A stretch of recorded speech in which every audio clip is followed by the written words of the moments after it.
Thanks for the invitation. It's a great honor to be here. I mean, it's very exciting times. I mean, setting up a TTO for a country. This one? If it's, yeah, this should be the one. Yeah. Yeah.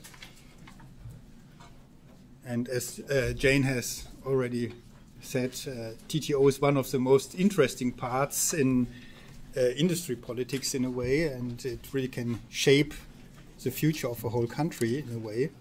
So it's very different from the amount of people and the impact that you can reach. But at the same time, it's very difficult to reach your goals, and especially it's sometimes very hard to measure if you are successful, and there's a lot of chances to make mistakes.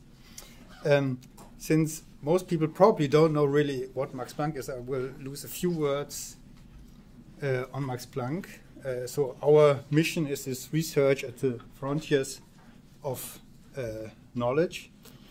But already Max Planck, who has given his name to our organization, which beforehand was called the Kaiser Wilhelm Society, always saw the application as part of this. So knowledge must precede application.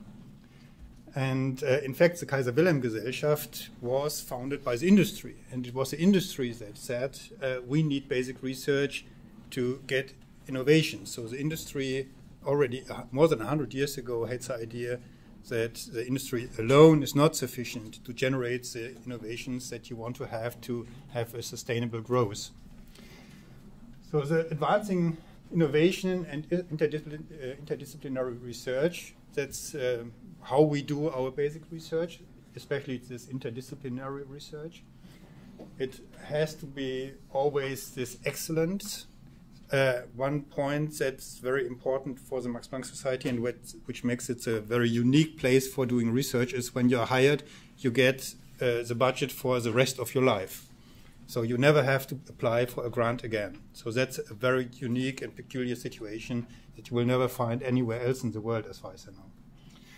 And of course, we try to promote also young researchers and international corporations.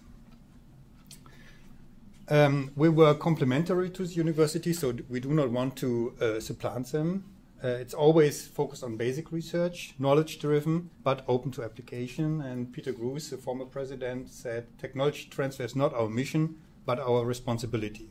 So it's also bringing to the people, to the everyday taxpayer, the products that would probably make an impact on their lives. And they have paid, in the end, the research that we are using to do our research. And one aspect that is not on the slides that I wanted to mention is that, in a way, the Max Planck Society resembles, to a certain extent, the situation here in Iceland, because the Max Planck Society itself is based in Munich, but our institutes are scattered all over the place. So here it would be probably very similar. You have, of course, Reykjavík, but you have other places in Iceland. And we have more than 80 institutes, and just a very few of them are in Munich. Most of them are somewhere in Germany, so we have to travel a lot. Some are even abroad. One is even in Florida. So traveling is one of our jobs, I would say about 2 days a week, and that would be quite important to hire people that are willing to travel. So it's not a job just sitting in your office and waiting something to happen. You have to make it happen, and that means going to the people. When we are talking about tech transfer, you always have to distinguish between knowledge transfer and the tech transfer in the narrow sense. So publication, education, of course, these are things that basically every university is doing. I mean, every scientist is living on the publications that she or he is doing. And education, I think, is, especially for the universities, a very normal thing, having all the students. Cooperation, I think that's something that also most university and research places do. But when it comes to licensing and startup support, that's the core business where the Max Planck Innovation has been started. And this knowledge transfer, that's in a way, let's say, the loose form of tech transfer. And this is still quite important because this knowledge transfer still generates industry, generates revenues. it's usually the basic research results that will drive this so-called breakthrough through innovations. And as Max Planck, as Albert Einstein, who's probably the most well-known scientist from the Max Planck Society, has said at some time, without basic research, we would have perfectly functioning petroleum lamps, but still no electricity. And there's a lot of truth in this. So, I mean, in fact, there wouldn't be modern computers without basic research. I mean, we would still most likely run on computers with tubes filling up whole stadiums, completely impractical for everything. And also, for example, GPS also, wouldn't work without his calculations. So the industry most likely would not have invented these things without the basic research on its side. So this very, very general idea of tech transfer is depicted here in this small slide. And what are inventions? I mean, that's first and not always easy question to ask for a scientist. I mean, software can be an invention, apparatus, materials, methods, targets, compounds. I mean, there are many, many things that can be inventions. And what we try to do is generate intellectual property. Intellectual properties, I think that's the most important part about it. And as Jane already said, for example, there are always some people that have the idea, when we make everything available to everyone, for example, by not patenting, things will move by themselves. And in fact, they're not doing this. So if you do not have a patent, the industry usually will not touch anything. Any investor will not touch these things because it's always the second one following you who is earning the money, because they will have basically the same products than you have, but they didn't have the cost for the development. So it's all about the cost of development, recovering those. And I mean, it's a very old idea. I wonder, do you know how old patents are? Anyone? Any guess?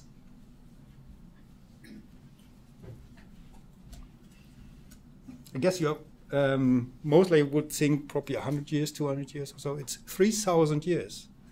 So already the Babylonians understood that it would be good to have this reward for inventing something. At this point, it was about cooking recipes.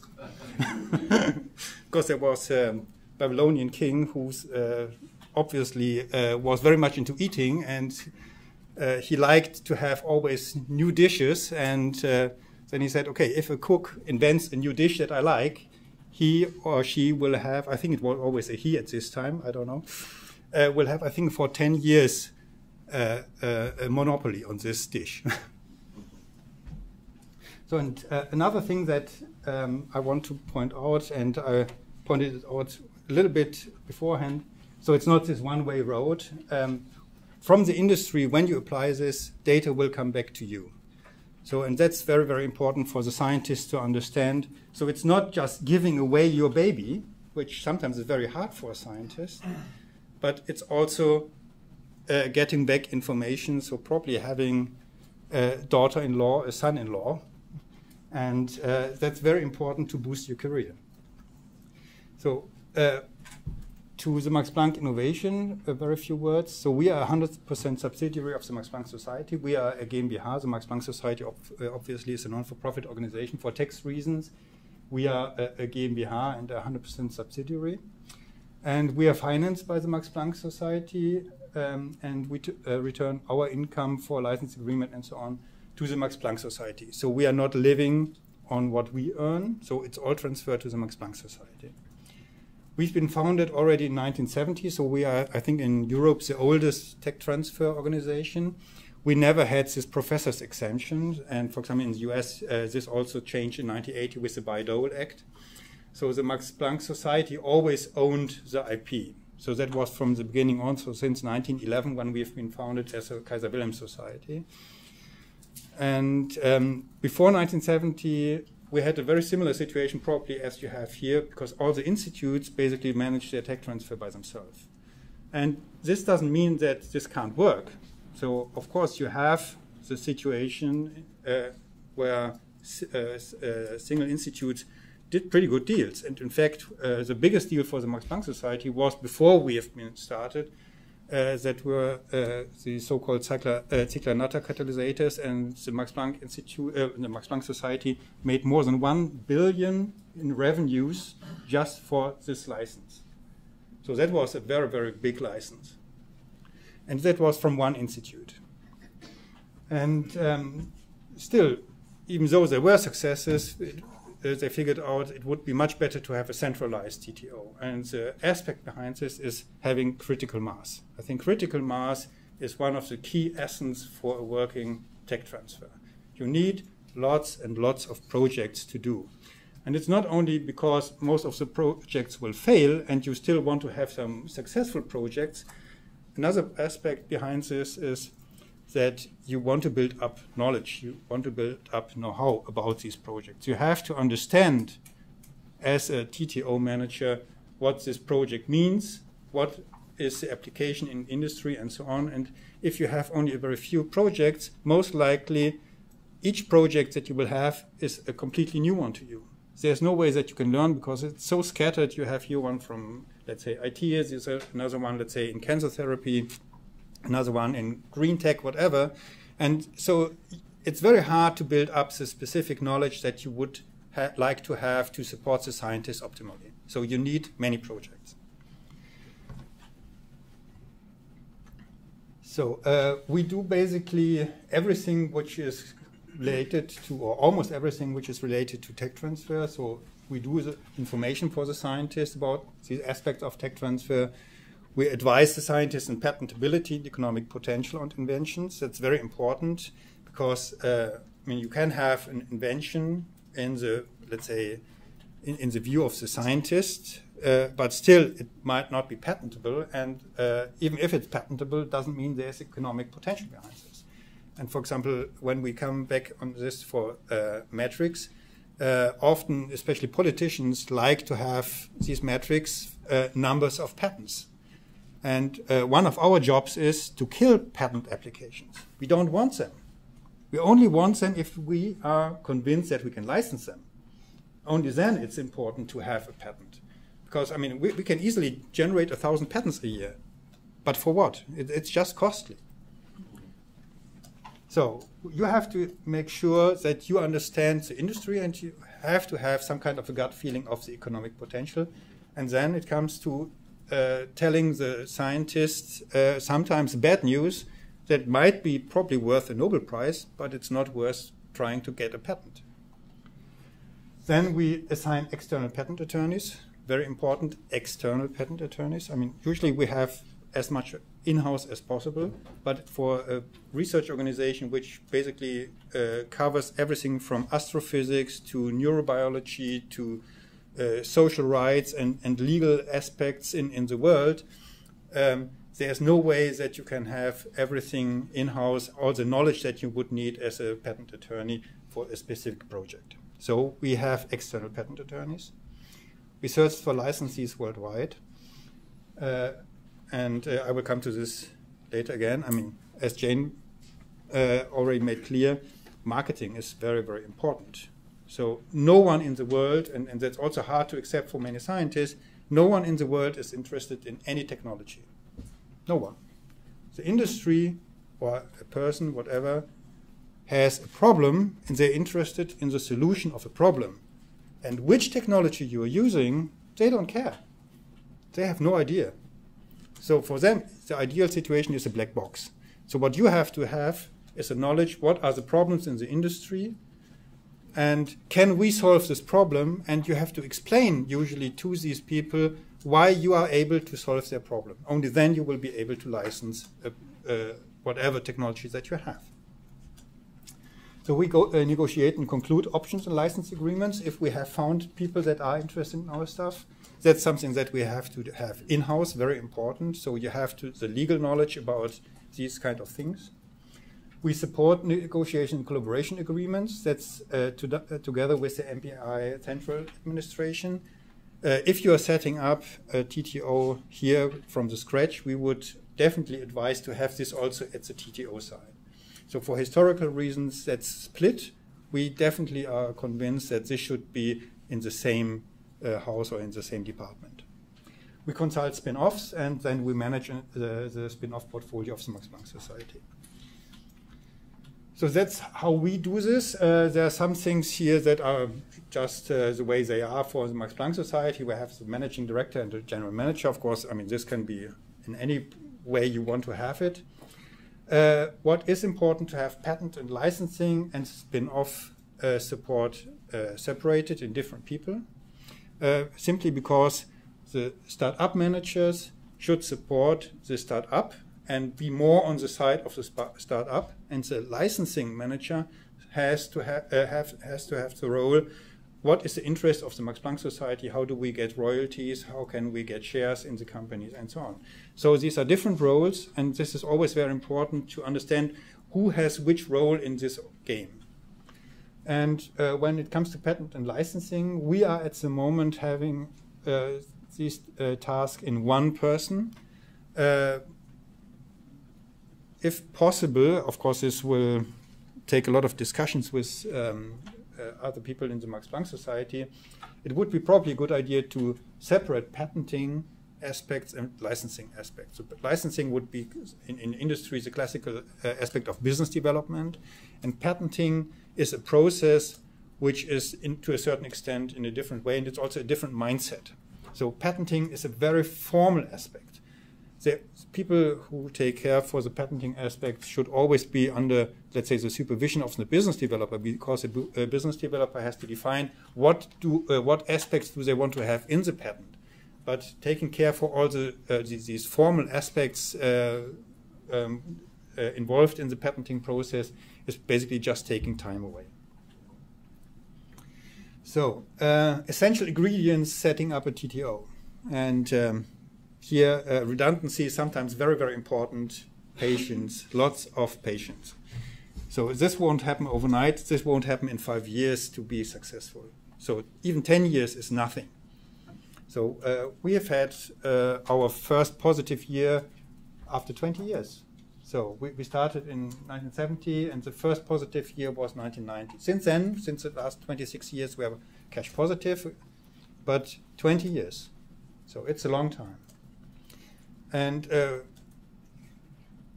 even so in the US, I mean, most universities, I mean, they're 36 years after Bayh-Dole, they're still in a deficit, but it's okay. Another aspect is alignment of interest. Very, very important. It's very clear that it's not possible to avoid conflicts of interest. But as far as possible, you should have a structure where as much of this is aligned. And one of the things that is a result of this is Max Planck Innovation is carried on a budget from the Max Planck Society. And the reason is very similar. And I explain this with a negative example. In Germany, for the universities, they had something like the Bayh-Dole Act in 2001. We established the so-called PVA, Patentverwertungsagentur, which is the tech transfer office for the universities. And it was basically driven by the politics, and they didn't have the patience. And they said, after 5 years, you have to be profitable. And this means that the tech transfer office themselves have to live from the projects that they are taking care for. And I mean, first of all, it won't work, and it actually does not work. The second thing is, all these employees there were basically prone just to look for the best projects that there were. And that's a very, very bad thing. In our experience, the chances that someone is coming up with a good project, a valuable project, is very small. And usually it's not the first project that this scientist has, it's probably the 5th or the 10th project that these have. And since we are carried on this budget, if someone comes and, even if it's a, let's say, small invention, we will probably not really make money out of this. We can really take this serious, and we can support them as much as possible. And then they have a positive feeling about this. So they say, okay, they're helping me. And in the PVAs, in the other situation, I mean, they're coming, I mean, it's their baby, and even if it probably does not make a lot of money, it's important to them. And if you have 2 or 3 or 4 projects and you're coming there and with big hopes and they turn you down, they won't come with the 5th project, and that might be the big blockbuster. So alignment of interest is very important, or on putting it the other way around, try to avoid conflict of interest. And as I said, for example, carrying the TTO on a budget can be a very good way for this. Another aspect is be professional, and what I mean with this is, for example, most of the, well, at least a very good part of the employees should have a background in academia and industry. So you have to understand both sides. It does not help if you have all understanding about all science and be an expert and being able to discuss any project on the highest level with a scientist, but not understanding the industry. So you have to have this in one person if possible, or if you don't have it in one person, you should have enough people there that can discuss on this level with you to have then a team. And another aspect, very important, I don't know how the situation here is in Iceland, the salary should be halfway at least compatible with the industry. For example, one other aspect of the PVAs, why they don't work very well, and also the tech transfer offices in the universities, especially in the universities, is they are paid basically onto these academic fairs. And if you have, let's say, a salary which is 1/3 or 1/4 of what you get in industry, and you are doing a good job, I mean, you will get an offer. And good people will leave faster than you can see. And the only ones that leave, that stay, are those that never get an offer. And you can imagine why they don't get an offer. So you have to have salaries that keep the people where they are, because you have to build up experience. Essential ingredients number 2, network. Very, very important. I mean, that's also this one of the marketing aspects that Jane already talked about this. So internally, work in teams, as I said, and establish warm contacts. First of all, what I've already mentioned in academia. So you have to work with the scientists as good as possible and close as possible. And the experience is, if you have had one project with a scientist, the chances are much, much higher than that this person will have a 2nd or 3rd or 4th project is than someone never having anything to do with this. And this is independent whatever they are working on. So you can have 2 scientists working, let's say, in kinases, in oncology, very highly relevant pharmaceutical industry. The one that had the first contact with you and you had a project and you work together will most likely have a 2nd and a 3rd project, and the one that has never had any project with you is very unlikely to have a project with you. So, industry is another thing. In Germany, we have, I think, 940,000 small companies. And it's very, very difficult to have an overview of what's going on there. And in fact, it's, I think, impossible. But on the other hand, when you take your time, and I mean, we have now, since 1970, so it's a long time, we've established a network of good contacts in the industry, and we know roughly where we can pitch our inventions and our licenses. So very important, because you have to understand these companies. And one aspect that was very, very good, I mean, the management changed in this company, and they stopped this. But for example, there was one very big pharmaceutical company, one of the world leaders. They had the idea, and it worked very nicely. They had a very good relationship with us, and once a year they came with almost all people from R&D, the leaders, to us, and they explained, of course under confidentiality, what they are looking for. And so we got a feeling what they are looking for, and we could match our portfolio against what they need.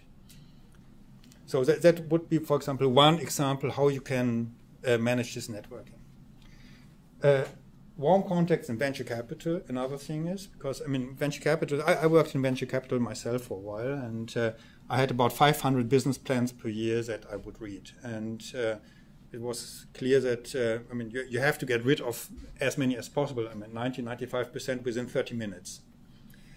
And it makes a big difference if you have the situation where you are one among 500, or if you already are known to this venture capitalist and they know how you work and that you are providing good projects. You are not on the bottom of the stack, you are on top. And they will really read it very carefully, and you will have a much higher chance that you will get a financing. And the last part is politics. I mean, politics is very, very important because that's a framework we are working in. And if the politics is not really convinced about what you are doing, you will have a lot of problems, especially, I mean, Jane also mentions this sometimes in politics. People, even though they have very good intentions, they have no idea what they are doing because they never worked in this. So it's very theoretical they are thinking, and they bring up regulations that are hindering your work. And if you're working very close with politics, at least you have a chance to make sure that there are not too many mistakes made. Then know your partners, academia, what does the professor want? What can she or he do? I mean, that's also very important. When you're talking about projects, you want to have, let's say, a licensee. At least in our case, and I think that's worldwide true, it's not just you're doing a contract, you're pushing over, that's a patent, and do whatever you want. It's a back and forth, as I said. And it's not only a learning from the side of the scientist, it's also you have an R&D in the industry, and the industry is to a certain extent dependent on what the scientist can give as a support, because not everything is in the patent. And then you have to know what are the limitations, what the scientist can do, because otherwise it's all about expectation management. You are licensing something, you are telling them, oh, we can do this and we can do that. And in the end, when you talk to the academic partner from yours, or the inventor, he or she might say, oh, I can't do this, I don't have a grant for this, or my technical limitations are there, and I don't have the people, and whatever reason. And you have a licensee which is very unhappy because they don't have the resources themselves, and you said, we can help you with this because theoretically you can do this, but practically you can't do this. So you have to have a pretty good understanding what the academic partner can do. And on the other hand, industry, what does the industry want? And even more important, why should they pay for this? So you have to bring the arguments to the industry, why should they pay? Because usually most of the time the industry will say, hey, we are paying taxes and you are paid by the taxes, so why should we pay for anything? I mean, it's basically anyhow ours. So you have to bring the arguments. And sometimes, I mean, these are very generic, but in the same time, you have to bring the arguments also from the business side. You have to explain what would be their product that they can make out of your invention, and what is the profit they can make with this. And if you don't have an understanding what's going on there, what are, for example, the typical margins for a product group, it's very hard. So what's the percentage you have to take? It's 0.1%, it's 1%, 10%. I mean, there's two orders of magnitude, and all is realistic. If you don't understand what are the margins of a specific product, or what is the marketing advantage of the company having your technology in the products, you have no basis for arguing. So that's very important to understand. Third, top-level support of the academic institutions and politics. I mean, Jane pointed this out, and I really can only support this. I mean, there will be conflicts. It's very clear. And one very typical example that I want to bring up here is, for example, when you have, let's say, the average scientist in a faculty or any research organization, not being an inventor. Usually when they see a colleague, he or she has some invention and they want to license this or have a startup, usually they see this from the perspective of, so what does the faculty have from this? So do we get anything back? Do we get some share in the from the licenses and so on? And they would be quite mad to the TTO if the TTO is giving this away for free. But this situation dramatically changes in no time. If this person from the faculty has the idea to start the company by themselves, and then they think, oh, I worked on this for 30 years, why should I pay any royalties for this? I mean, it's anyhow mine, it's mine idea, it's my baby. And then they argue exactly from the opposite. And this creates conflicts. Very simple. And these conflicts can be severe conflicts. And sometimes it's not helpful anymore to argue about it. Sometimes you really need the help of the top level in the university, for example, the president or rector, whatever this person is called, to sort these things out. Someone who is neutral and, in the end, stands behind the tech transfer office. Very, very important. Another part, as we have already said, for many, many years you will most likely run a deficit. So this person, or all these people, have to have patience with you. If they are, as Jane said, after 3 years or so, pull the plug, I mean, it does not work. So 10 years is nothing, 15 years is nothing, sometimes 20 years. And another very practical aspect that most universities don't have, I don't know how the situation is in Florida or in the US in general, you have to be ready to fight for your rights. That is very, very important in our view. And a very practical aspect that you could think about is have a specific budget to go to court if necessary. This could be, for example, a general budget, somewhere centralized.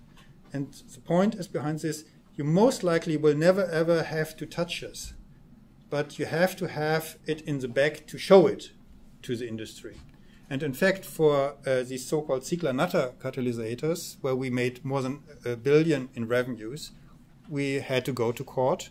And the second biggest project we had, that was for magnetic resonance tomography. I mean, it was invented in the US, but it was not usable because it took simply too long. And so you needed a different software, and the software is the so-called flash software. It's not the flash that you know from the internet. It's fast angle low shot. So that basically reduced the time in the magnetic resonance from many hours to minutes. So that was the first time when they became really available to the general use. Was also developed at Max Planck, and we made about 180 million in revenues from this. And Siemens, General Electric, and Philips, they had no idea that it was our invention. And when we brought this up, they said, okay, sue us. And we sued them. And we won. So we have the possibility to argue with someone. If necessary, we sued Siemens and we won. We sued GE, we won. We sued Philips, we won. We sued Merck Pharmaceuticals, and we won. And these are really big guys. So think twice if you want to be in the situation. And this dramatically changes the situation in a negotiation. So, and a typical university simply does not have the budget for this, especially when you come to the US. I mean, going in the US to court can mean 10 million just in lawyers' expenses. So having a central budget for this, even though you hopefully will never have to touch it, just to have, let's say, this in the back to show that there would be the possibility to do this, dramatically changes the situation. Then you have external factors that you, to a certain extent, can influence, but not very much. So politics and legislation. I mean, you will have laws. I don't know how the situation here in Iceland is for ownership of IP. I mean, that's something that will be given by the law. It's an academic institution, research organization, or whatever. Funding. So what kind of funding opportunities do you have, especially for this validation, the so-called Death Valley that you have between the academic research and the application? I will come to this later a little bit. The tax system, of course, very, very important. Loss carried forward, a very important aspect when you have a startup company. Taxes for academic organization and inventors, tax breaks for R&D, and so on. I mean, all these things you have to have a full picture on this. And if possible, and if you have the situation here where you start this, you could have also a discussion on all these things to bring all these pieces together. Subsidies, very important when you have startup companies.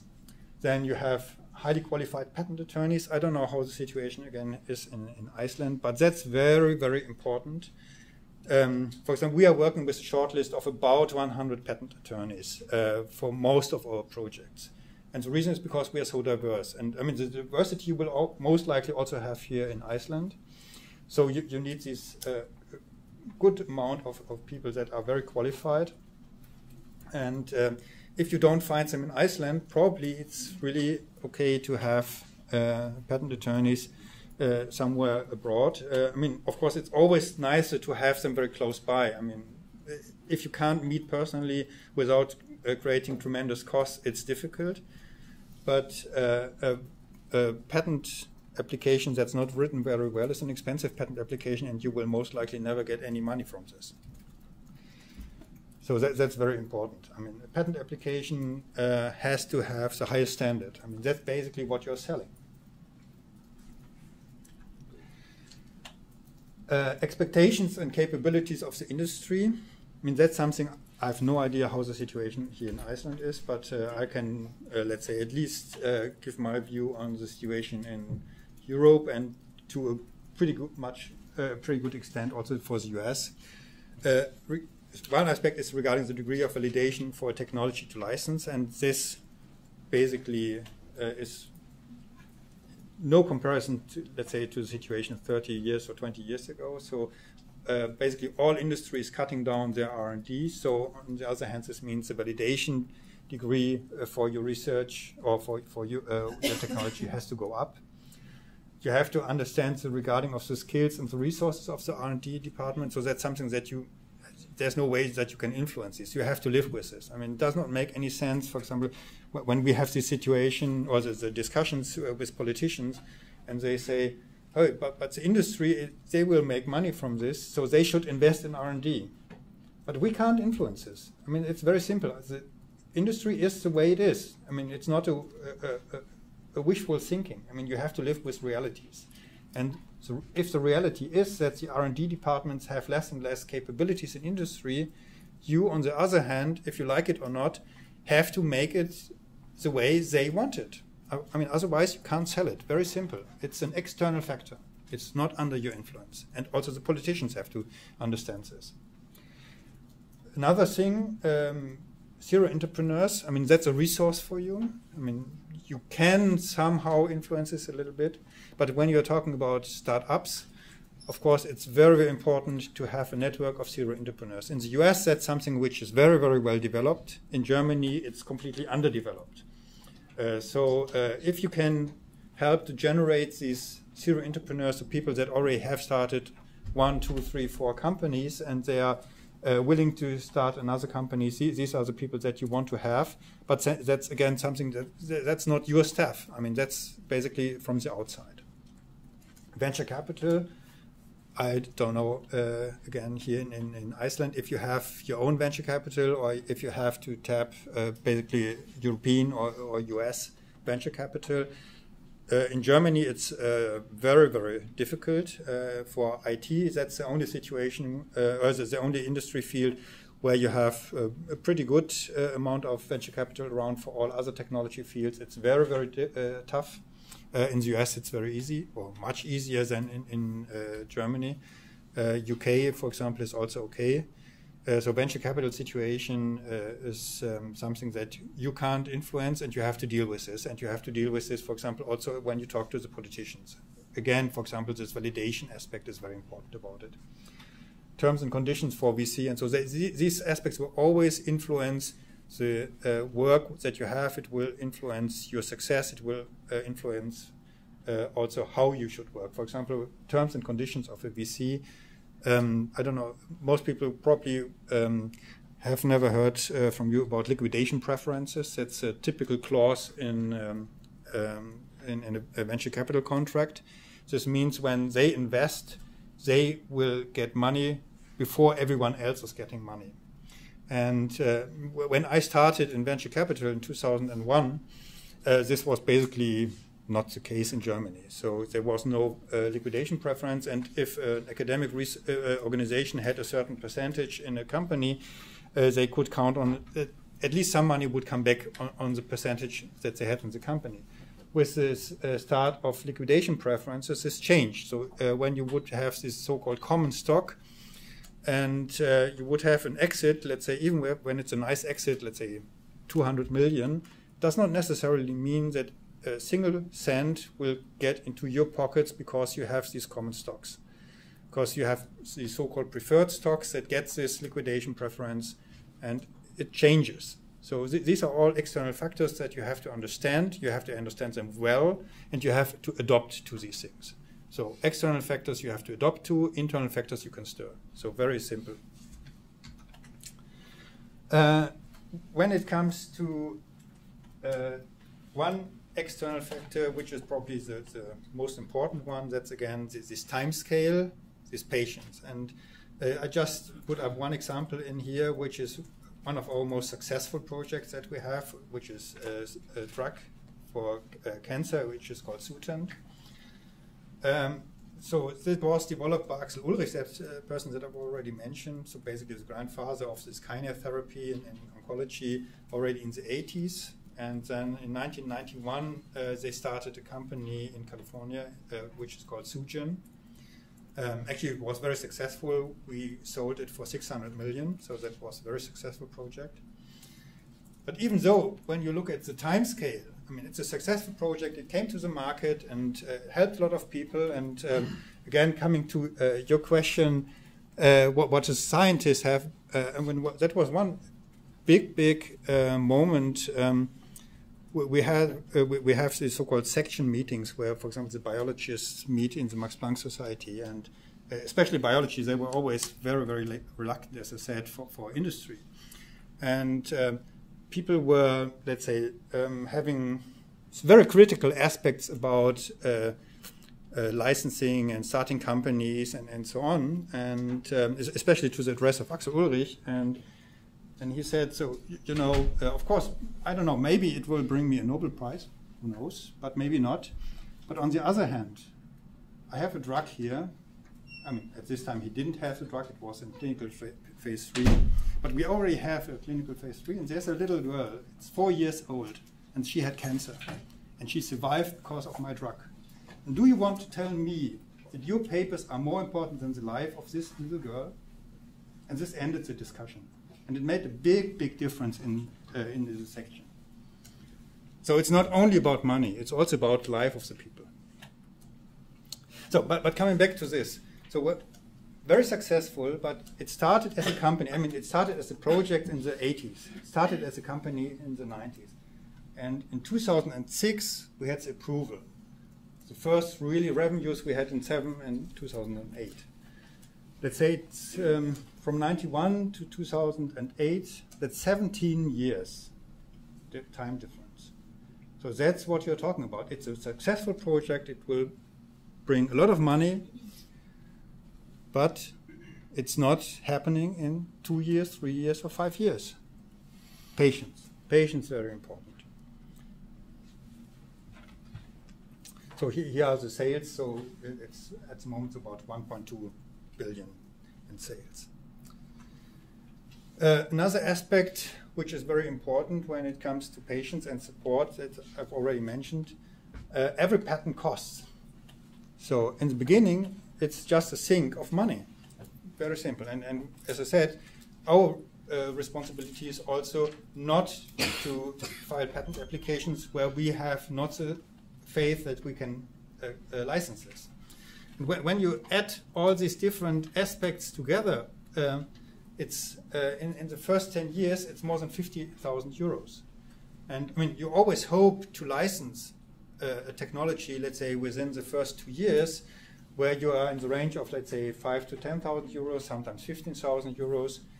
But you never know. I mean, sometimes you have to keep those patents for quite a long time. And we had, for example, one patent portfolio where we have spent more than 200,000 euros in this patent portfolio. So it's very expensive, and sometimes it doesn't work. I mean, even after 200,000 euros, we couldn't license this. So, but you have expenses. It's not only the tech transfer office itself, for example, it's also these patent costs, and you will run a deficit. So how do we work with this aspect, how to get a patent? Of course, there are many ways how you can establish your processes. That's working for us. So usually it's the first thing is a phone call to us. And already in the phone call, we try to figure out what is it about, is there any economic potential?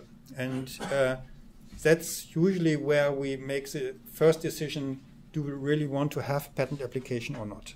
So this is the most important discussion where you have to be very sensitive about this project, because someone is coming with his or her baby, thinks it's so important, and you have to create very fast a feeling.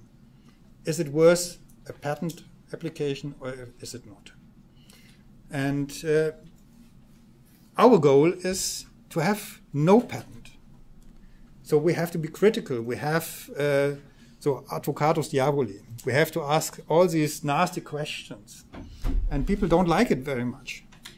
And again, here it's again building up these warm contracts so that the people understand you do not want to hurt anyone. You are not against their research. It's just being realistic, having an outside view. Very important. Then, if we are coming to the conclusion that we want to have a patent application, we want to have this invention disclosure. That's also a legal aspect. I don't know how this is regulated in Iceland, but you will probably have some similar process here. We need usually additional information, so because not everything which is written down in this patent in this invention disclosure is enough for the patent application. Then we do a patent search and publication search. So even though, let's say, the first idea would be positive, we have to check what's already out there, so the so-called prior art. And in many cases, we come to the conclusion, okay, there are publications that no one knew before that basically take away everything which is needed for the patent. So novelty, an inventive step, and so on. So that's something that you want to do beforehand, because as I said, patenting is very expensive, and you want to do this before you file for the patent application. Very simple. So and because we are carried on a budget, we can do this. So very important. If here it would be a conflict of interest. If we wouldn't be carried on a budget, we wouldn't do this. We just want to increase our numbers, and in total increasing the price, because we would have more patent applications, but patent applications that won't fly. So, and then we recommend this further proceeding to the institute. The patent applications is too early. I mean, that happens quite often. So it has to have additional data and experiments, or we claim the invention of the employee, or we release these to the invention to the employee. Usually it's gone in this aspect. I mean, the employee has to decide, but I think it never happens that the employees take it privately. If there's additional data, so this goes back to the inventors, and they have to work on this if they want to, but I mean, of course, we can't force them. If we claim the invention, then either we recommend a patent application, and in some cases, we just go for know-how. I mean, that's sometimes a much better solution.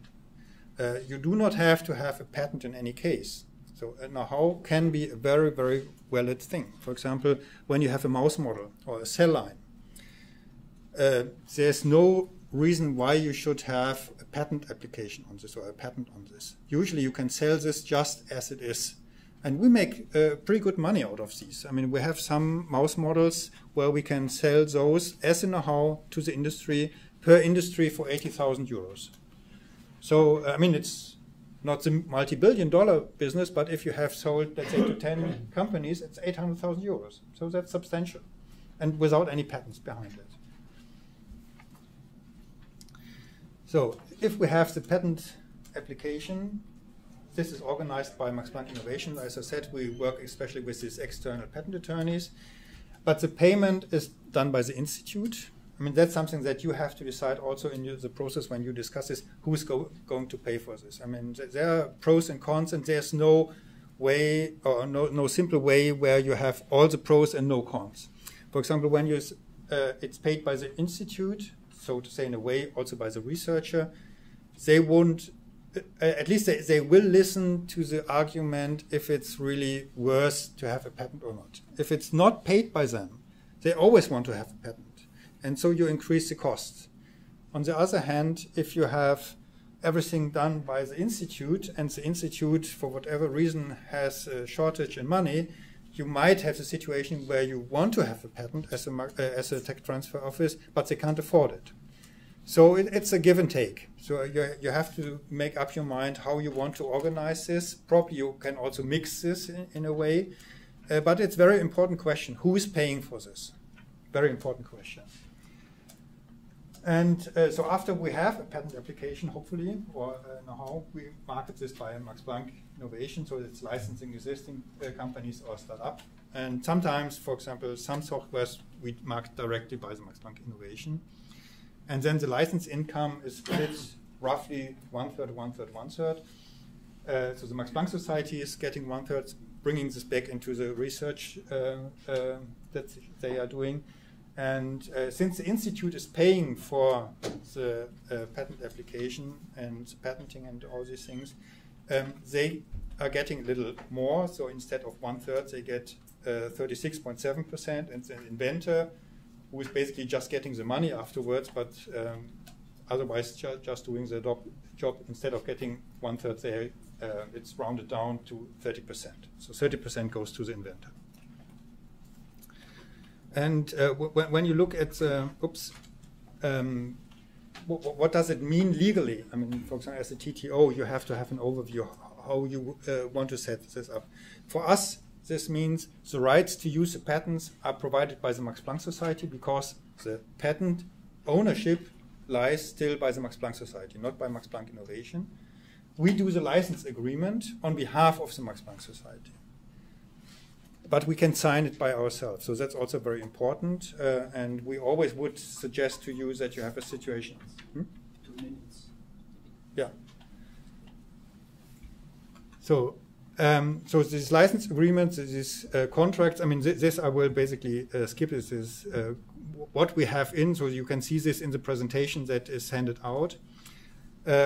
An important factor is not all projects will be licensed. I mean, we have about 1,200 active projects out of historically more than 4,000. Only about 1/3 are projects with an agreement, and even less are making a lot of money. So most of these projects will make something between €1 and 50,000 euro, and only a very few, 1 million and more.